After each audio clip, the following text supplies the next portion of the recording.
Namaste everyone. Welcome to ninth lecture of surface areas and volume. This is Rajesh. In this lecture we are going to see some problems of exercise 13.5. Now this exercise 13.5 is optional one, but I recommend that you to solve the problems of this exercise also.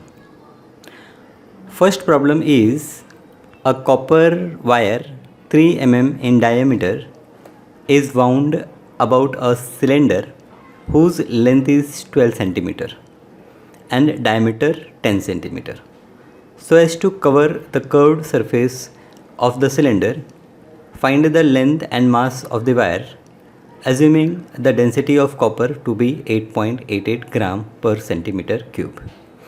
Now what I recommend here, that as you know chapter very well, first you try yourself each problem and then see the solution and compare whether you are getting correct answer or not. So in this problem we have given one cylinder whose length is 12 centimeter and diameter is 10 centimeter, and on this cylinder we have wound a copper wire whose diameter is 3 meter, and we have to find total length of copper wire. Also density of copper wire is given, and using that density we have to find total mass of the copper wire. So if we see, we have given for cylinder its radius, that is 5 centimeter, diameter is 10, so radius is 5 centimeter, and overall height is given 12 centimeter. And for copper wire we have given its diameter 3 mm, so radius is 1.5 mm. If we convert in centimeter, this is 0.15 centimeter, and we have to find its total length and mass. Density of wire is also given, it is 8.88 gram per centimeter cube. Now if you observe, in one round of wire it covers 3 mm on the cylinder.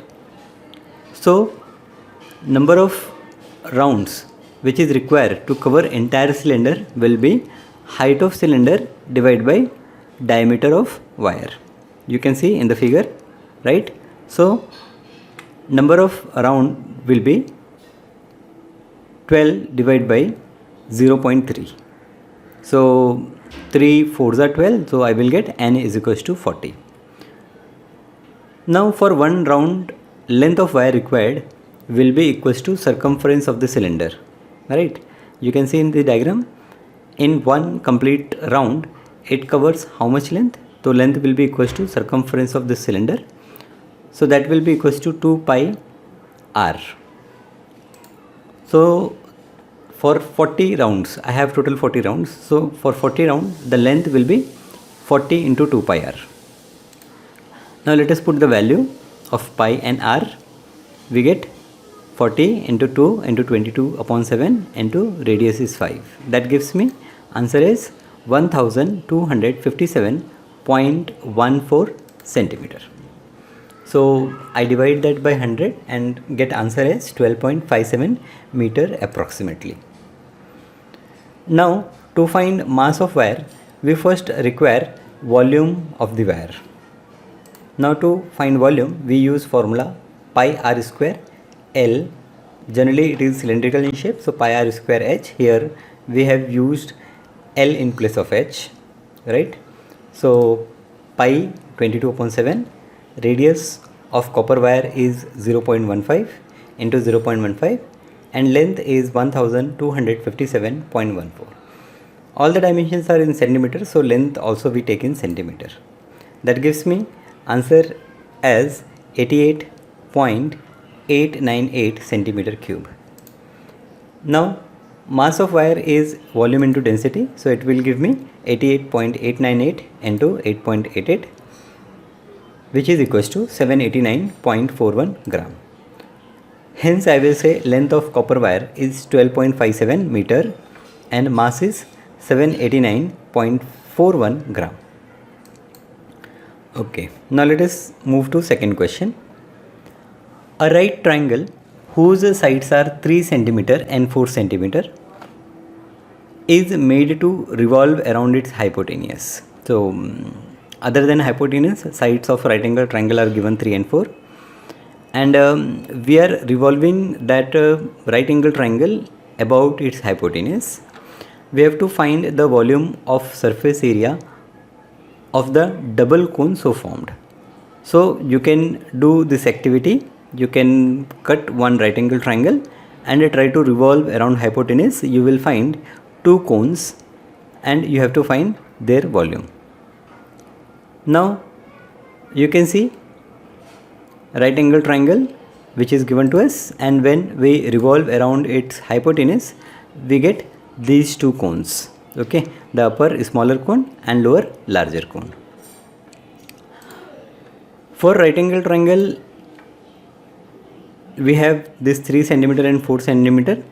For this cone, as it is revolved around hypotenuse, let us find this length AC. So we are going to use Pythagoras theorem.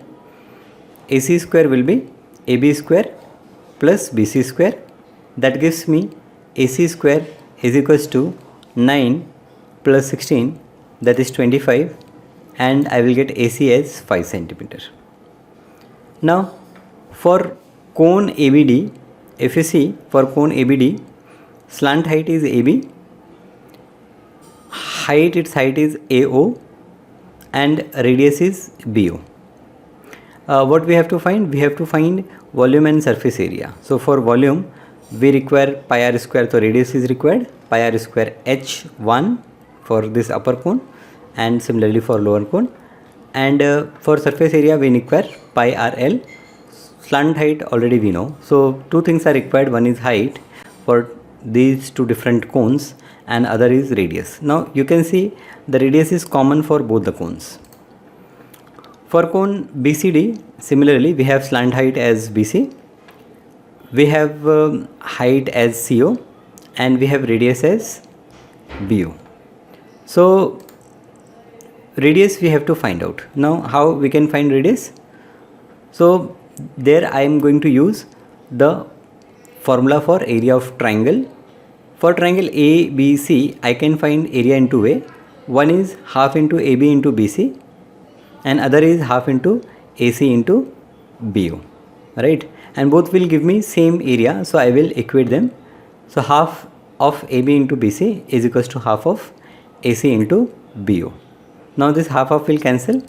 I put the value of AB, which is 3, value of BC, which is 4, and value of AC we know, so we will put that, and by this I will get value of R as 12 upon 5. Now radius we know, so now let us first write the formula for volume.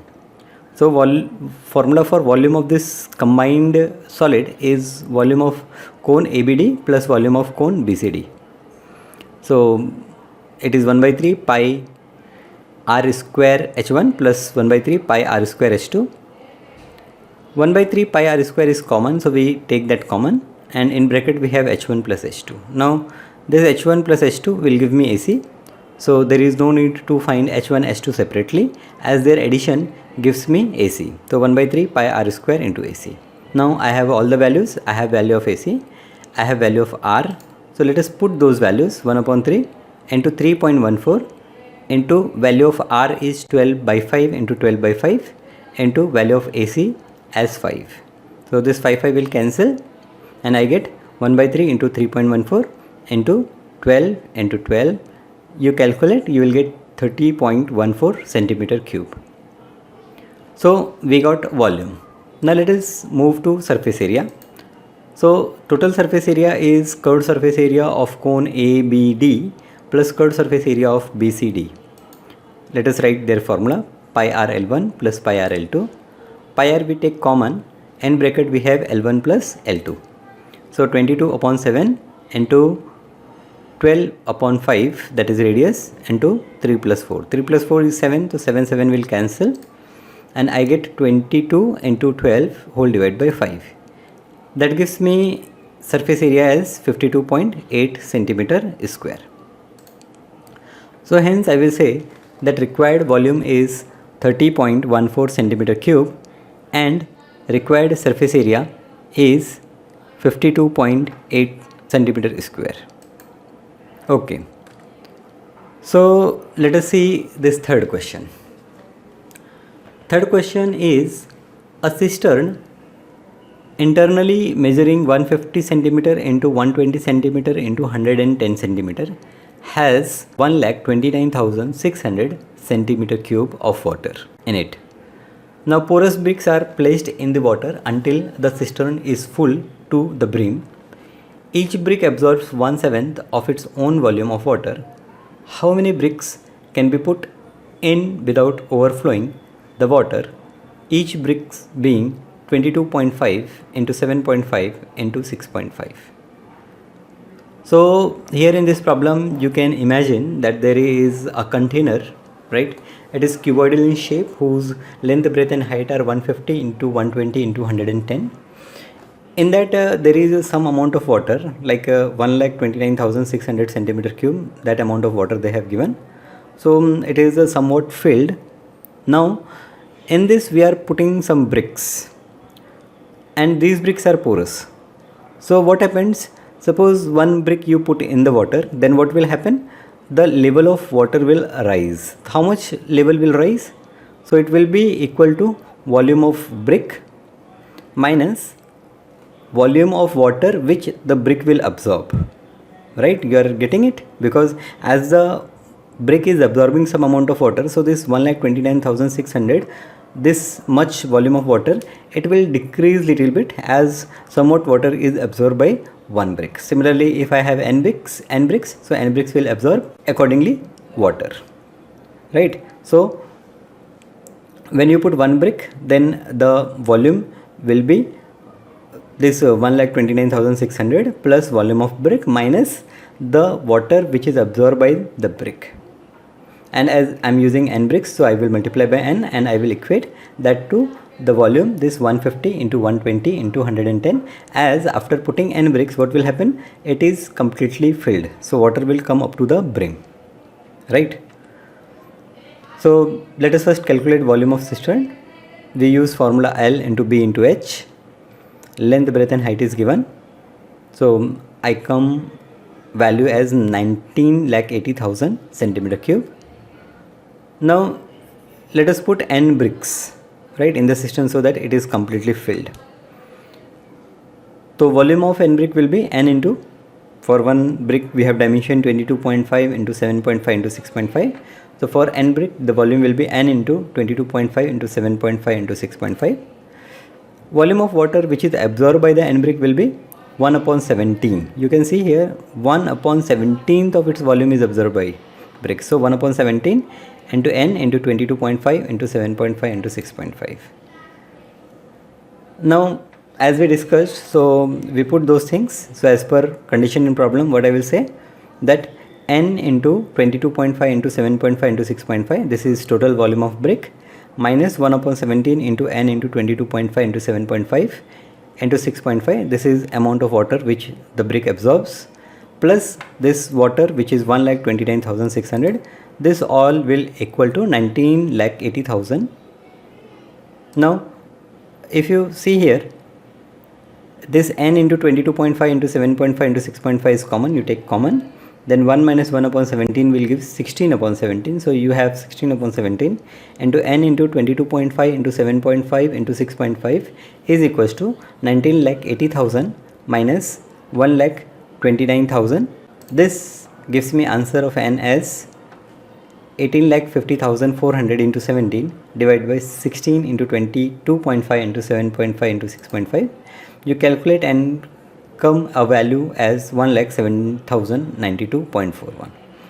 Now as n is number of bricks, it cannot be in fraction, so I will take the number of brick as 1,792. So I will say that number of bricks placed in the cistern is 1,792. Now let us see the fourth problem. In one fortnight of a given month, there was a rainfall of 10 centimeter in a river valley. If the area of valley is 7,280 km square, show that the total rainfall was approximately equivalent to addition to the normal water of 3 rivers, each 1072 kilometer long, 75 meter wide and 3 meter deep. Okay, so what is given? There is river valley, okay, whose area is given 7280 kilometer square. So we convert them in meter square. It is 7280 into 10 power 6. Okay, now there is some rainfall in the fortnight which is of height 10 centimeter, so it will convert in meter as 0.1. We multiply and we can get the total volume of water in the valley. Now they have given 3 rivers and they have given their length, their width and their depth. So we can find out volume of water in 3 rivers also. Now we have to show that they are equal, means the amount of rainfall which was in the valley is equals to volume of water in the 3 rivers. Okay, if you see this question in your textbook, then this is 7280, they have written something else, so correct it. Now area of river valley we have given 7280 kilometer square, so we convert in meter square. Rainfall is given, we convert in meter, and we find volume of water in the valley which is 728 into 10 power 6 meter cube. Now we will find volume of water in the 3 rivers in the same way. So it is 3 into length of river valley is 1072 into 10 power 3 into 75 into 3. So this gives me answer as 723.6 into 10 power 6 meter cube.